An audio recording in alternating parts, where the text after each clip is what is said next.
Yo guys, welcome back to my channel at muli na naman tayo nagbabalik dito sa malupitan na laro ng manok na pula. At kung bago pa lang tayo mag-umpisa mga pre, huwag kang kalimutan mag-like, subscribe, huwag na rin kalimutan bitin yung notification bell all para hindi ulit sa aking malupitan video dito sa manok na pula guys. Ako nga pala sa Ryan Gamers, kaya nabalintay natin mga pre. Let's go. Ayan, kung napapansin nyo guys, iba na yung lugar natin dahil yun nga, nagpas ako na yung moon mga pre. Dito na tayo sa pangalan nito. Yan, yung pangalan niya guys. Itong gagamitin nating manok for today mga pre ay si Fane. Manok ng ano to guys, manok ng Konoha. Ay napakalakas din nito guys dahil yung mahina pa ako mga pre. Nakakalaban ko to, kaya tara guys, at magandang umaga sa inyo guys dahil oras natin ay 5:44 pa lang mga pre at maaga pa lang, kaya tara subukan natin to si Fane kung gaano kalakas to mga pre. Ang unang kalaban at napakalayo ko na guys, level 29 level 209 na ako guys.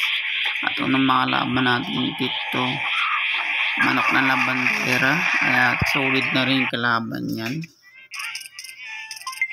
Hindi na rin masama, maganda na rin bigay kaagad ng ano natin guys, star. Makabili kaagad ng star yung binigay sa atin, kaya hindi na rin masama. Nice one. At ito si Fane guys, yung sumira ng Konoha, yung pinalaban ni Naruto, yung inano niya sa ano mga pre, yung inano niya si Hinata. Kung alam niyo naman yun mga pre, comment down below sa baba. Nice one. Makalaban natin dito si Manny Pacquiao, ang manok ng boksingero. Pero kung tutusin mga pre, kinuha talaga yan dun kay Pacquiao. Inano lang siya ng boksingero. Dahil kung makikita niyo mga pre, yung itsura niya, yung itsura pa lang, kuha kay Pacquiao, kaya galing talaga ng gumawa na ito. Shout out sa iyo. At marami siyang malawak ang kanyang imagination. Nandito tayo sa paggawaan ng mga chemicals ng mga malulupit na scientist guys. Simpleng manok ang kalaban natin, pak. Kaya nga lakas ang mga manok ko ngayon guys. Kung bago ko siya isasalpak sa mga pre, sa mga online battle.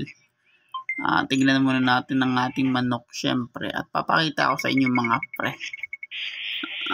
Papakita ko rin sa inyo yung manok ng lagim. Parang ano yun mga pre, parang manok na kamatayan. Ito mga kalaban natin guys, manok na pula. Kung tutusin na yung uri kalaban nito guys, itong ano mga pre, manok na pula.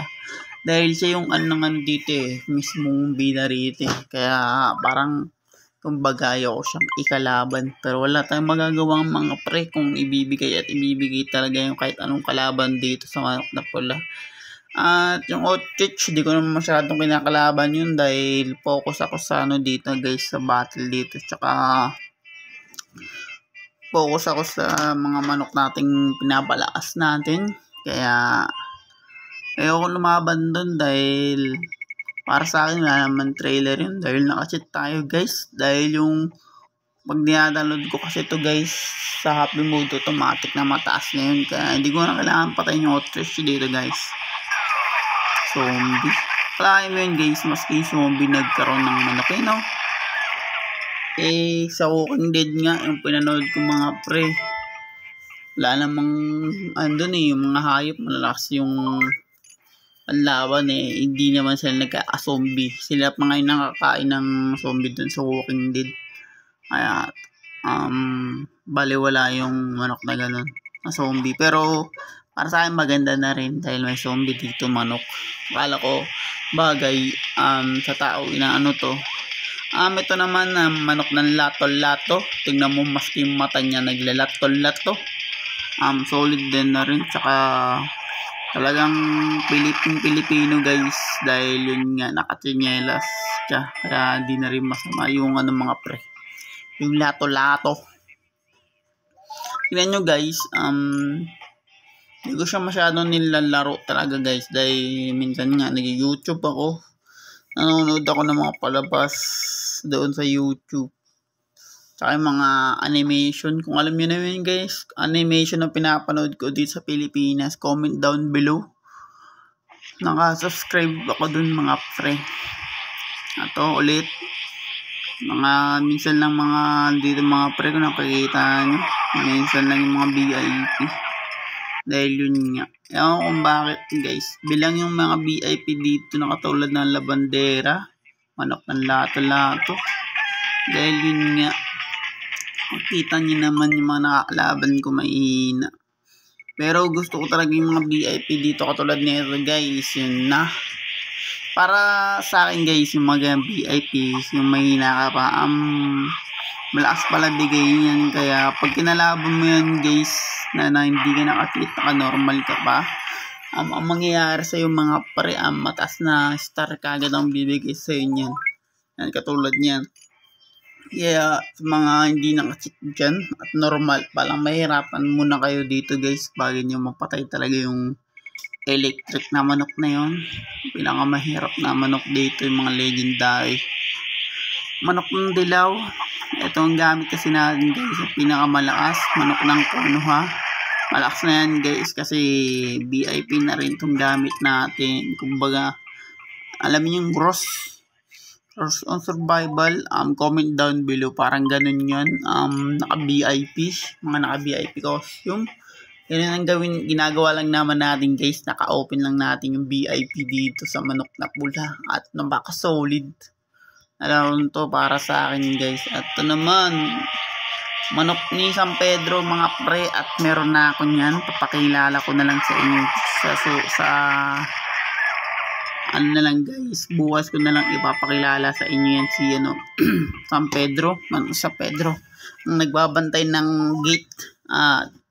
Pakilala ko niyan sa inyo yan guys bukas pa, dahil dito muna tayo campaign dahil pinapadami ko talaga yung aking mga nanonood mga pre, para pag sinalpa ko yung guys, yung special force ulit, papatong ko lang naman yung special force dito, siguro dalawang special force lang, tapos dito na tayo mag-grinding. Kasi maganda rin naman to at saglit lang na laro to. Kaya abang naglilibang ako mga pre, pinapakita ko sa inyo mga pre kasi mahal na mahal ko kayo lahat. I love you. Ngayon guys, ayun nga, naalo tayo dun. Tapos yun nga, nagbigay na naman siya ng pera niya kay Mrs. Siyempre, nilalahat natin kaya ang laki ng bibigay niya doon kay Mrs. niya siyempre. At ito guys, manok ng bonjing. Ngayon guys, mahina pa rin yung depensa niya guys, napapansin nyo dahil nababawasan pa rin tayo ng kalahati. Ewan ko bakit ganun mga pre, dahil gamit naman natin yung VIP.